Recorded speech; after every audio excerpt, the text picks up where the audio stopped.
Hi, my name is Madison Williams Cons. I am 22, married, and I don't want kids. To some people, this is shocking. They ask, why? How could I not want to be fulfilled in life?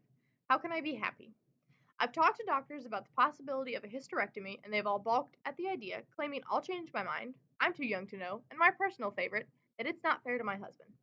But the truth of it is, I should be able to make my choice. My body, my choice, right? Until it comes to the idea that I would want to make a decision prematurely or without my husband's consent. My project is about the ever growing issue of healthcare workers denying women the right to have chosen sterilizations. Although many people don't encounter circumstances that would make them aware of this issue, allowing free will over a person's body and future is a critical part of the reproductive justice system. There has never been a time in which women were completely free to make their own decisions about their body, free from societal expectations, the control of other people, or the refusal to support their decisions medically. This has never changed, but the way in which women are controlled has changed as the years have rolled by. When it comes to childbirth, external control transitioned from forcefully denying healthy women the right to have children to now prohibiting women from making the choice whether they want to or not. Eugenics was meant to create a more desirable genetic and physical future of the people by allowing only those who were seen as the best to reproduce. This could be done in one of two ways. The first, the positive way, was encouraging genetically and physically attractive people to reproduce together, thus raising the likelihood that their offspring was also attractive. Although this can be seen as morally gray because it's seen as shallow to only focus on the things a person cannot control, it does not force people one way or the other. The negative side of eugenics is much darker.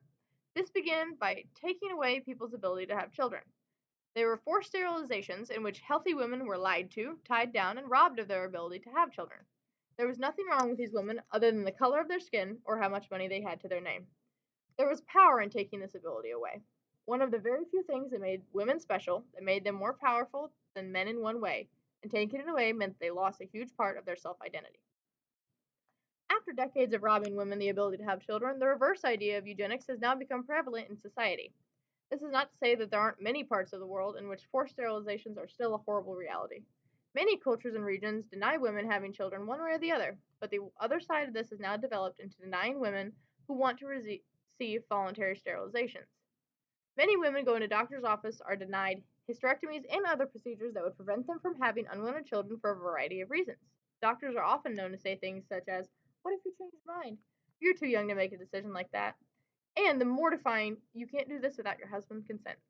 Almost unbelievable responses to a woman wanting to decide about her body, but sadly, they are the responses that many women receive, and it desperately needs to change. Reproductive justice encapsulates many different areas of life, but one of the most predominant that affects women is their ability to have children if and when they want to.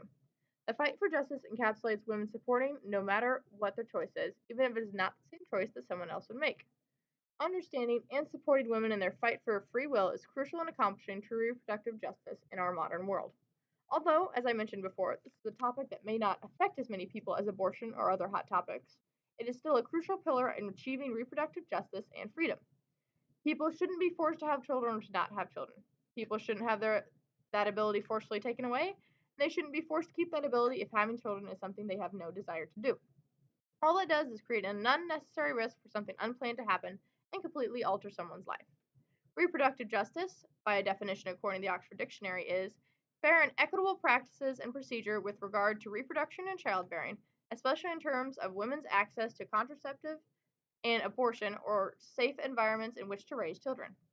Fair principles, fair procedures, and fair access to choices, even if the medical professional doesn't understand why that would be their choice. As long as it is medically safe, opinion has no place in the framework of reproductive justice. In gathering information for this project, I utilized 5 different sources. The first, Sweden, the history of forced sterilization, covers the shocking recency of the seemingly outdated laws in Sweden, which were in effect as recently as 50 years ago. Rules such as prohibiting women from purchasing birth control without written consent from their husbands and other controlling ideas were put in place to ensure that women could not do what they freely wished.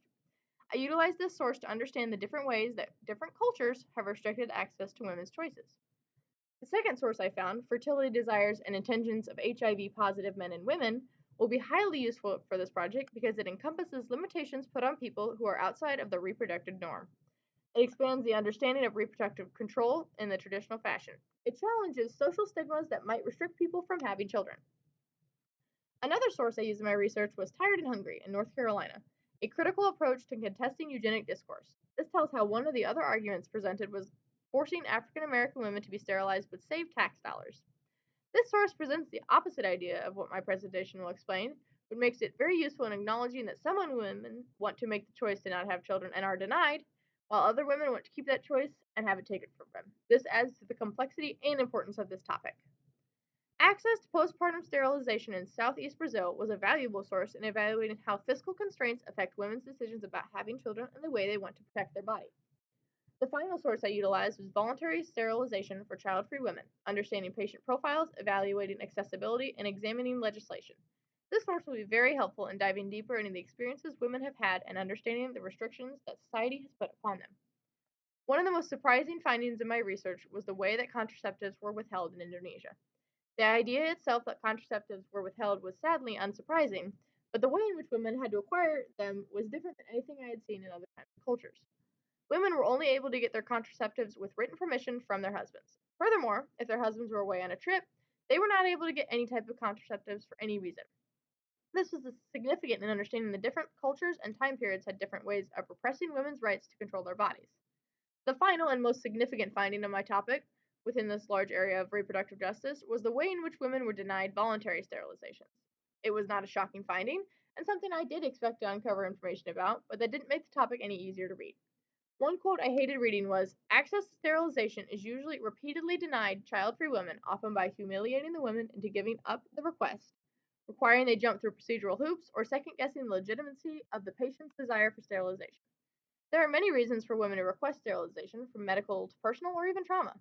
The fact that any and all of these reasons can and have been denied is why it is so important for awareness to rise about this issue in particular, and even more crucial that medical professionals understand keep personal bias and opinion out of medical choices that are relatively safe and do not affect them at all.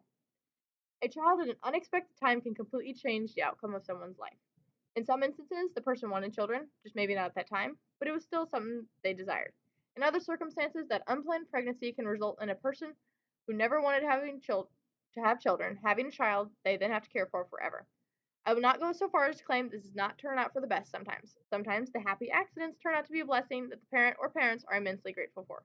Just because it does turn out well sometimes, doesn't mean there aren't also times in which people regret having their children. This is horrible to think about for both the parent and the child, and often does not result in the healthiest relationship or upbringing. Allowing children who have no intention of ever having Allowing women who have no intention of ever having children to have voluntary sterilization can promote better control over someone's life, allowing them to live the life they wanted without other people making the decisions for them. One important thing to understand is women have to acknowledge there is a certain medical risk to any procedure, and while it is the doctor's job to make sure they are well informed of the risk and repercussions of any operation before it happens, it is not their job to talk someone out of a procedure that has been deemed medically safe and successful. Eugenics, as awful as the start was, had led us to a place where modern medicine can greatly reduce pain and the possible negative effects. A primary claim against voluntary sterilizations that doctors state is that women have healthy organs and reproductive systems, and they should not waste or damage those parts. But to those who do not want to be pregnant, those parts of their body are useless. They aren't something that needs to be protected against their own wishes because they aren't needed for the life they want. Just like an appendix, they aren't necessary for survival. Instead of worrying about individual parts of a woman's body, medical professionals as a society should start worrying about the woman as a whole. The key point about this topic is that it's multi layered. Many people have different experiences, so it's very important to keep an open mind, always be listening, always be fighting to give people the opinions they deserve, and listen to hard conversations. Any aspect of reproductive justice is going to have many different angles and stories, and the effort of moving forward, we need to respect them all.